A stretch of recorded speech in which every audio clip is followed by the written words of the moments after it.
हे सज हे सज्जनों, भक्तों और श्रद्धालुओं, नमस्कार प्रणाम। आज हम उस अमर कथा के साक्षी बनने जा रहे हैं जो केवल इतिहास नहीं बल्कि धर्म, प्रेम और त्याग का जीवन संदेश है। ये कथा है मथुरा के क्रूर अत्याचारी कंस की और उसी कारागार में जन्म लेने वाले करुणा और शक्ति के साकार रूप हमारे नंदलाल श्री कृष्ण की। ये वह गाथा है जिसमें अन्याय के अंधकार को धर्म के सूर्य ने चीर डाला, जहां आंसुओं के बीच जन्मी आशा ने पूरे युग को आलोकित कर दिया। आइए मन को निर्मल कर, हृदय को भावों से भरकर हम इस दिव्य यात्रा में प्रवेश करें। मथुरा नगरी, जहां यदुवंशी महाराज उग्रसेन का शासन था, सुख और समृद्धि का निवास था। परंतु विधि का विधान देखिए। उग्रसेन का पुत्र कंस रूप गुण में अद्वितीय होते हुए भी क्रूरता और अहंकार में किसी असुर से कम न था। शौर्य उसका असाधारण था, परंतु वही बल जब अधर्म की ओर मुड़े तो प्रजा के लिए अभिशाप बन गया। कंस ने अपनी वीरता से पड़ोसी राज्यों को जीत लिया, परंतु सत्ता का नशा और तानाशाही उसके हृदय में गहराई तक उतर चुकी थी। यही समय था जब यदुवंश के एक अन्य वीर, धर्मपरायण और सत्यनिष्ठ वसुदेव जी महाराज देवक की कन्या देवकी से विवाह करने वाले थे। विवाह का दिन आया। मथुरा फूलों और दीपों से सज उठी। मंगल गीतों की ध्वनि, शंख और मृदंग की गूंज, आशीर्वादों की फुहार, नगर का हर कोना आनंद में डूबा हुआ था। कंस, जो देवकी का चचेरा भाई था, अपनी बहन से अत्यंत स्नेह करता था। विवाह के बाद उसने स्वयं सारथी बनकर देवकी को विदा करने का निश्चय किया।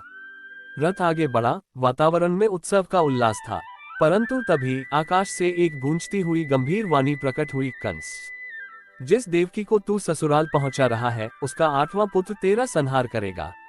ये वाणी सुनते ही कंस का हृदय जैसे पत्थर हो गया। स्नेह की जगह भय ने और भय की जगह क्रोध ने ले ली।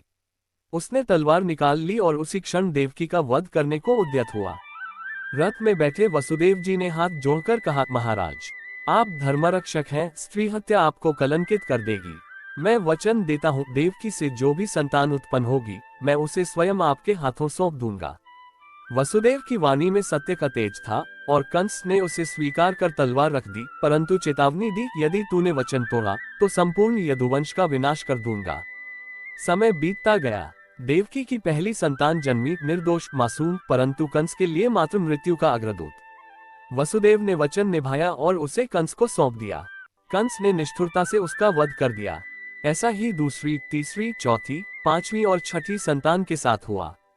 देवकी के आंसू सूख चुके थे और वसुदेव का हृदय भीतर से टूट चुका था, पर दोनों जानते थे यह कोई ईश्वरीय योजना है जिसका अंत वे अभी नहीं देख पा रहे। 7वां गर्भ आया, परंतु इस बार अद्भुत घटना घटी। भगवान की माया ने गर्भ में पल रहे भ्रूण को अदृश्य रूप में वसुदेव की दूसरी पत्नी रोहिणी के गर्भ में स्थानांतरित कर दिया, जो गोकुल में नंद बाबा के घर रह रही थी। वहीं उस भ्रूण ने बलराम रूप में जन्म लिया। देवकी का गर्भ जैसे शून्य हो गया और कंस ने इसे किसी जादू का प्रभाव मानकर छोड़ दिया। अब आया 8वां गर्भ, वह गर्भ जिसमें स्वयं परब्रह्म विष्णु अवतार लेने वाले थे। कारागार की अंधेरी कोठरी में, रात्रि के गहन सन्नाटे में वसुदेव देवकी ने एक दिव्य आभा अनुभव की। उनके सम्मुख 4 भुजाओं वाले भगवान प्रकट हुए, शंख, चक्र, गदा और पद्म धारण किए, पीतांबर पहने, दिव्य रत्नों से सुशोभित। भगवान ने कहा, माता पिता, मैं वही हूँ जिसे आपने पिछले जन्म में पुत्र रूप में पाने का व्रत किया था। अब मैं गोकुल में बालकृष्ण बनकर लीलाएं करूंगा। आप मुझे यशोदा और नंद के यहाँ पहुँचा दें। ये कहकर भगवान ने शिशु का मोहक रूप धारण कर लिया। उसी क्षण पहरेदार गहरी नींद में सो गए, बेड़ियां टूट गईं और कारागार के दरवाजे अपने आप खुल गए। वसुदेव ने शिशु को टोकरी में रखा और वर्षा रात्रि में यमुना पार करने निकले। शेषनाग ने फन फैलाकर प्रभु की रक्षा की और यमुना जी ने मार्ग देने के लिए अपना जल विभाजित कर दिया। गोकुल पहुंचकर वसुदेव ने शिशु को यशोदा के पास रखा और वहां जन्मी कन्या योगमाया को लेकर मथुरा लौट आए। सुबह कंस को समाचार मिला और वह कन्या को मारने दौड़ा, परंतु कन्या उसके हाथ से छूटकर आकाश में चली गई और 8 भुजाओं वाली देवी बनकर बोली, मूर्ख, तेरा संहारक जन्म ले चुका है, अब तेरा अंत निश्चित है। कंस के मन में भय का सर्प लिपट चुका था। कृष्ण गोकुल में बड़े होने लगे, कभी बछड़ों के संग खेलते, कभी माखन चुराते, कभी पूतना, शकटासुर, तृणावर्त जैसे असुरों का वध कर गोकुलवासियों को आतंक से मुक्त करते। उनके बचपन की लीलाएं यशोदा, नंद और पूरे ब्रज के लिए आनंद का स्रोत थीं। कंस का भय बढ़ता गया। उसने अक्रूर को भेजकर कृष्ण और बलराम को मथुरा बुलाया। मथुरा पहुंचते ही कृष्ण ने कंस का विशाल धनुष तोड़ दिया और अगले दिन रणभूमि में हाथी कुबल्यापीड़ और मल्लयुद्ध के महारथियों चाणूर मुष्टिक को परास्त किया। अंततः कृष्ण ने कंस को उसके सिंहासन से खींचकर रणभूमि में पटक दिया और उसका वध कर दिया। अधर्म का अंत हुआ और मथुरा ने राहत की सांस ली।